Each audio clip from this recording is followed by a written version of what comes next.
எல்லோருக்கும் வணக்கம். என்னுடைய பேர் பிரேமானந்தன் நாராயணன். நான் ஒரு சாஃப்ட்வேர் கன்சல்டன்ட். நான் கடந்த ஒரு 6 வருஷமாக ராஜயோகத்தை கற்றுட்ருக்கேன். ரொம்ப நல்ல நாலேஜு.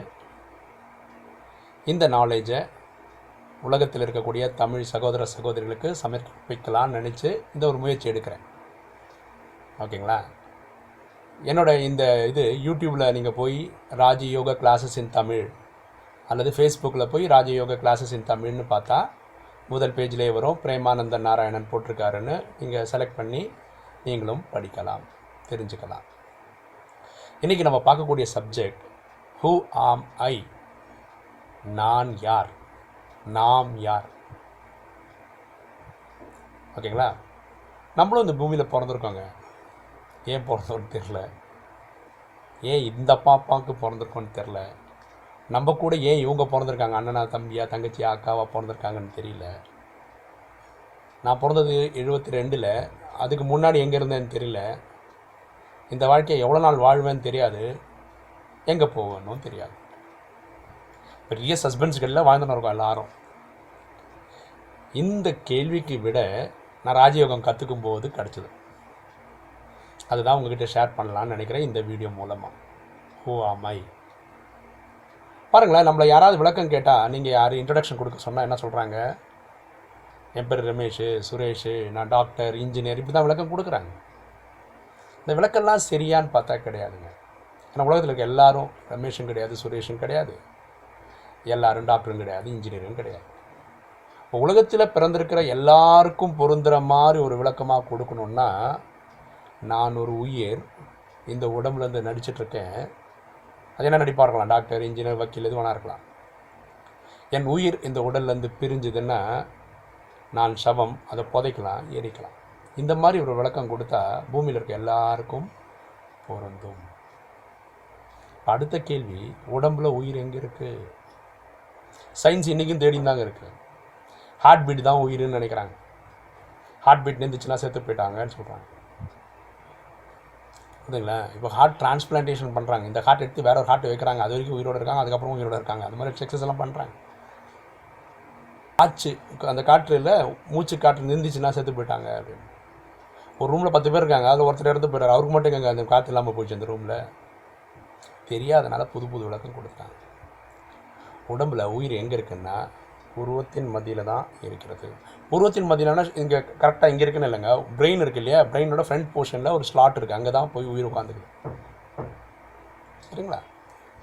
இப்போ அடுத்த கேள்வி, உயிரோட சைஸ் என்ன நம்ம பார்க்க முடியுமா? இப்போ இன்ட்ரெஸ்டடாக இருக்கோம்ல. நமக்கு தெரிஞ்ச சின்ன ஜீவராசின்னு பார்த்தீங்கன்னா வைரஸ், பாக்டீரியா, இதெல்லாம் தான் இருக்கிறதுலே சின்னது. சாதாரண கண்களுக்கு பார்க்க முடியாது. ஒரு மைக்ரோஸ்கோப் மாதிரி ஒரு கருவி தேவை பார்க்குறதுக்கு. நம்ம உயிரும் அவ்வளோதாங்க, அவ்வளோ சின்னது. இந்த புருவத்தின் மத்தியில் உட்காந்துக்கினே இந்த உடம்பை ஆட்டி படைக்குது. புரியுதுங்களா? அப்போ கண்ணாடி முன்னாடி போய் நம்ம நின்று பார்த்தா நமக்கு தெரியறதெல்லாம் இந்த பஞ்சபூதங்களான அந்த உடலே தவிர உயிரை கிடையாது. யாரும் அவங்க உயிரை பார்த்துறது கிடையாது. கிள்ளி பார்த்தா வெளிக்குதா, ரைட், நான் உயிரோட இருக்கேன்னு புரிஞ்சுக்கிறோம், அவ்வளோதான். புரியுதுங்களா? ஸோ நான் உயிர் உருவத்தின் முதியிலிருந்து ஒர்க் பண்ணிகிட்ருக்கேன். இப்போது நம்ம சயின்ஸில் நிறைய படிச்சிருக்கோங்க. ஒரு பொருளை உடச்சிக்கிட்டே வந்தால் கடைசியாக வருது, அது பேர் ஆட்டம். அந்த ஆட்டத்துக்குள்ளே எலக்ட்ரான் இருக்குது, புரோட்டான் இருக்குது, நியூட்ரான் இருக்குதெல்லாம் படிச்சிருக்கோம். படிக்காமல் விட்டது நம்மள தான். ஏன்னா ஸ்கூலில் இந்த எஜுகேஷனில் வரல இந்த சிஸ்டம்லாம். ஏன்னா ரொம்ப டஃப்பாக இருக்கும்னு சொல்லி தரலையான்னு தெரில, சிலபஸ்லேயே இல்லை.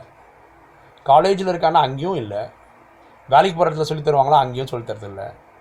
அதனால் எல்லாரும் போலையும் பிறகுறோம், எல்லாரும் போலையும் சாகிறோம். இப்படி தான் எல்லாரோட வாழ்க்கையும் அமைஞ்சு போச்சு. லக்லி ராஜயோகம் வந்ததுனால இதுக்கு விலை கிடைச்சிச்சு. இந்த ஆத்மாக்குள்ளே என்னாவது இருக்கா அப்படின்னு யோசிச்சு பார்த்தீங்கன்னா அதில் 3 விஷயம் இருக்குது. மனசு, புத்தி, சன்ஸ்கார். மனசு எண்ணங்களை உருவாக்கக்கூடிய ஃபேக்ட்ரி. ஒரு நிமிஷத்துக்கு 32 எண்ணங்கள். அப்போ ஒரு ஹவருக்கு இன்ட்டு 60, ஒரு நாளைக்கு இன்ட்டு 24, 46,080 எண்ணங்கள் உருவாகிறது. வரக்கூடிய எண்ணத்தை பண்ணலாமா வேண்டாமான்னு சொல்கிறது புத்தி, அதாவது இன்டெலெக்ட். அப்போ நம்ம ஒரு செயல் செய்கிறோம், ஒன்று மனசு சொன்ன செய்கிறோம், இல்லாட்டி இன்டெலெக்ட் சொன்னதை செய்கிறோம். அந்த செயல் கர்மான்னு சொல்கிறோம், வினைன்னு தமிழில் சொல்கிறோம். அது மூன்றாவதாக சொல்லக்கூடிய சன்ஸ்காரில் பதிவாகிறது. Automatic recording. நம்ம நல்லது பண்ணால் புண்ணியமாக ரெக்கார்ட் ஆகிடும், தப்புன்னு பண்ணால் பாவமாக ரெக்கார்ட் ஆகும். பாருங்களேன், இப்போ நம்ம வீட்டில் ஒரு கார் இருக்குதுன்னு வச்சுக்கோங்களேன். அப்போ அந்த டிரைவர் ஒருத்தர் போகணும் இல்லை கார் ஓட்டுறதுக்கு. அதே மாதிரி தான் இந்த உடம்பு இருக்கு இல்லையா, இந்த உடம்போட டிரைவர் ஆத்மா, உயிர் அல்லது சோல். அந்த காரை ஓட்டுறதுக்கு யாருக்குமே தெரியாதுன்னு வச்சுக்கோங்க இந்த வீட்டில். அதனால் என்ன பிரயோஜனங்க இந்த காருக்கு? நாளைக்கு பெரிச்ச படுத்து தான் போடலாம் இல்லைங்களா? அதே மாதிரி இந்த ஆத்மா ஒரு 6 பேக் இருக்குதுன்னு வச்சுக்கோங்களேன். ஜிம்முக்கு போன உடம்பு செம்ம பாடி வலிச்சிருக்காரு, ஆனால் காலம்பரை இறந்துட்டாருன்னு வச்சுக்கோங்க. அந்த உடம்பை பார்த்து அழகாக பார்த்துக்க முடியும். அதையும் புதைக்கலாம், அதையும் எரிக்கலாம், அவ்வளோதாங்க. இதே மாதிரி தான் கம்ப்யூட்டர், ரோபோ, இதெல்லாம் மனுஷன் கண்டுபிடிச்சி தான். ஆனால் அதை ஆப்ரேட் பண்ணுறதுக்கு ஒருத்தன் தேவையில்லை. இல்லைனா அந்த ரோபோவும் வேஸ்ட்டு தான், கம்ப்யூட்டரும் வேஸ்ட்டு தான், கேல்குலேட்டரும் வேஸ்ட்டு தான், எல்லா சயின்டிஃபிக் டிவைஸும் வேஸ்ட்டு தான். ஏன்னா அதை ஆக்டிவேட் பண்ணுறதுக்கு ஆள் தேவை இல்லைங்களா? நம்ம புரிஞ்சுக்கிறதுக்கு இந்த ஆத்மா, உயிர், இந்த உடல் புரிஞ்சுக்கிறதுக்கு நம்ம மொபைல் ஃபோனை நல்ல ஒரு எக்ஸாம்பிளாக வச்சுக்கலாம். நம்ம மொபைல் ஃபோன் யூஸ் பண்ணுறோம் இல்லைங்களா, ஜிஎஸ்எம் மொபைல் ஃபோன் எக்ஸாம்பிள். அதுக்குள்ளே நம்ம சிம்மு வச்சுருக்கோம், கரெக்டாக? சிம்மு தான் உயிர் மாதிரி, ஃபோன் இன்ஸ்ட்ருமெண்ட்ன்றது உடம்பு மாதிரி. இப்போ பாருங்களேன், ஃபோனோட பேசிக் யூஸ் என்ன? ஒரு இன்கமிங் கால் வந்தால் எடுத்து பேசுகிறது, நம்ம விருப்பப்பட்டால் ஒரு அவுட் கோயிங் கால் பண்ணுறது. ஆனால் ஃபோனில் அந்த ஃபெசிலிட்டி மட்டுமா இருக்குது? பாட்டு கேட்கலாம், வீடியோ எடுக்கலாம், இல்லை அதிலே கேல்குலேட்டர் இருக்குது, கேம்ஸ் இருக்குது, என்ன வேணால் பண்ணலாம் இல்லையா? அதெல்லாம் எக்ஸ்ட்ரா ஃபீச்சர்ஸ். ஆனால் அந்த ஃபோனில் இன்கமிங்கும் அவுட் கோயிங்கும் பண்ண முடியலன்னா உடனே என்ன பண்ணுறோம், அந்த ஃபோனை தூக்கி போட்டு அடுத்த ஃபோனை வாங்கி இந்த சிம்மை கட்டி அதில் போட்டுக்கணும், கரெக்டாக? அதே மாதிரி தான் இந்த உடல்ற இதில் ஆத்மா வந்து உட்காந்துக்குது. அந்த ஆத்மா ஃபங்க்ஷன் அந்த உடம்புக்கு முக்கியமாக 2 பாட்டு தான் அந்த ஆத்மா எதிர்பார்க்குது. ஒன்று ஹார்ட் பீட் அடிக்கிறதுக்கு, அந்த பம்பிங் மிஷின் ஒர்க் ஆகணும். 2வது மூளை, அதாவது பிரெயின். இது 2மே ஃபங்க்ஷன் பண்ணலைன்னு வச்சுக்கோங்களேன், அது இன்கமிங் அவுட் கோயிங் மாதிரி வச்சுக்கோங்களேன், வேஸ்ட் இந்த உடம்புல இருக்கிறது தான் கிளம்பி போய்டும். பாக்கி ஏதாவது டிஃபெக்ட் இருந்துன்னு வச்சுக்கோங்க. மொபைலில் பாருங்கள், சில பேருக்கு அந்த நம்பர் பேடே தெரியாது. அப்போ அந்த ஃபோன் வச்சுருப்பாங்க, ஏன்னா அவனுக்கு தெரியும் நம்பர் எங்கே ப்ரெஸ் பண்ணால் எந்த நம்பர்னு யூஸ் பண்ணி பழக்கப்பட்டிருக்கான். அதே மாதிரி மனிதன் கண் இல்லாமல், காது இல்லாமல், பேச முடியாமல், கை இல்லாமல், கால் இல்லாமல், முடமாக எப்படி வேணால் வாழ்ந்துடலாம். ஆனால் இந்த 2 இம்பார்ட்டன்ட் இது இல்லைன்னா உயிர் அங்கே இருக்கிறதுல அர்த்தம் இல்லை, அது கிளம்பி போயிடுது. அதுதான் நம்ம மரணம்னு சொல்கிறோம். இது வேறு ஒரு வீடியோவில் நம்ம டீட்டெயிலாக பேசியிருக்கோம். பிறப்புனா என்ன, ஓகே, டெத்துனா என்னன்னு பேசுகிறோம். அதில் அதை வீடியோ பற்றி நீங்கள் பார்த்து தெரிஞ்சுக்கலாம். புரிஞ்சுங்களா? இப்போ நான் சொன்னது இப்படி பார்த்தீங்கன்னா எங்கே ரெக்கார்ட் ஆகுது? சன்ஸ்காரில் பாவம் புண்ணியம் ரெக்கார்ட் ஆகுது. பக்தியில் என்ன சொல்கிறாங்க தெரியுமா? சித்திரகுப்தன் ஒருத்தன் உட்காந்துன்னு இருக்கான், அவன் தான் நம்ம பாவ கணக்கு வழக்கெல்லாம் எழுதுறான் அப்படின்னு சொல்கிறாங்க. இன்றைக்கி பூமியில் 800 கோடி மக்கள் இருக்காங்க. இந்த 800 கோடி பேருக்கு நல்லதும் பண்ணுறாங்க, கெட்டதும் பண்ணுறாங்க. இப்போ சித்திரகுப்தன் ஒருத்தன் உட்காந்து எழுதினு இருப்பாங்களா? நினச்சி பாருங்கள், எத்தனை பேர் வேணும், எத்தனை ஸ்டாஃப் வேணும். ஒரு பிபிஓ மாதிரி கம்பெனி நடத்தினா கூட எல்லாரோட கணக்கு வழக்கம் எழுத முடியாது. சித்திரகுப்தன் சொல்கிறேன். அப்போது இது ஒரு கதை தான், உண்மை கிடையாது. எது கதை? சித்திரகுப்தன் ஒருத்தன் இருந்தது கதை. உண்மை என்ன? கடவுள் ரொம்ப புத்திசாலிங்க. பாருங்களேன், இங்கே ஒரு பிஸ்னஸ் நடத்துகிறாருன்னு வச்சுக்கோங்களேன். அவர் என்ன பண்ணுறாரு, ஒரு பிஸ்னஸ் ஓப்பன் பண்ணுறாருன்னா எப்போவுமே கம்பெனியில் இருக்க முடியாது இல்லையா? அதனால் கம்பெனியில் சிசிடிவி செட்டப்லாம் வச்சுருக்காரு. அவர் இல்லாத டைமில் சிசிடிவி செட்டப்பில் பார்க்குறாரு, கம்பெனியில் வேலை நடக்குதான்னு பார்க்குறாரு, பிஸ்னஸ் பண்ணுறாரு. 2 கம்பெனி 3 கம்பெனி தான், அந்தந்த கம்பெனிக்கு சிசிடிவி செட் பண்ணிட்டு போகிறாரு, அவ்வளோதான். மனிதனே இவ்வளோ புத்திசாலி படைச்ச கடவுள் நம்ம ஆத்மாவுக்குள்ளே சன்ஸ்கார்னு ஒரு மீட்டர் ஃபிட் பண்ணி அமிச்சிட்டாரு. நீ என்ன வேணால் பண்ணிக்கிறா சார்னு. ஆட்டோமேட்டிக் ரெக்கார்டிங் மோடில் இருக்குது, ரெக்கார்ட் ஆகிடும். புரியுதுங்களா? ஸோ பகவான் பயங்கர பிரில்லியன்ட் தாங்க. நீங்கள் நான் நினைக்கிற மாதிரி இல்லை இல்லையா? அவர் பயங்கர சுப்பீரியர். அதெல்லாம் சர்வசக்திவான்னு கடவுளை சொல்கிறோம். ஓகேங்களா? ஸோ நம்ம யாருன்னா உயிர், உருவத்தின் மத்தியில் இருக்கிறோம்.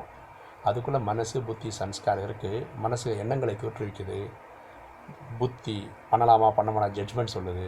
அப்புறம் நம்ம செயல் செய்கிறோம், அது நம்ம சன்ஸ்காரில் பதிவாகிறது. பாருங்களேன், நம்ம பிறக்கும்போது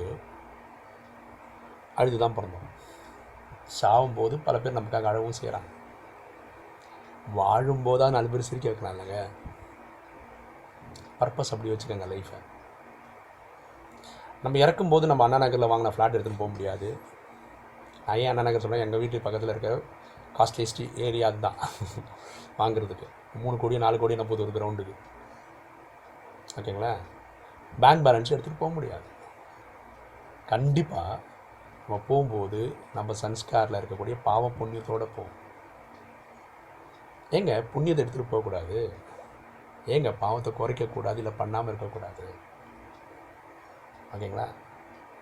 இதுதான் வாழ்க்கையோட லட்சியமாக இருக்கணும். உங்களுக்கு இந்த வீடியோ பிடிச்சிருக்குன்னு நினைக்கிறேன். பிடிச்சவங்க சப்ஸ்கிரைப் பண்ணுங்கள், லைக் பண்ணுங்கள், ஷேர் பண்ணுங்கள், உங்கள் ஃப்ரெண்ட்ஸுக்கெல்லாம் சொல்லுங்கள். தேங்க்யூ.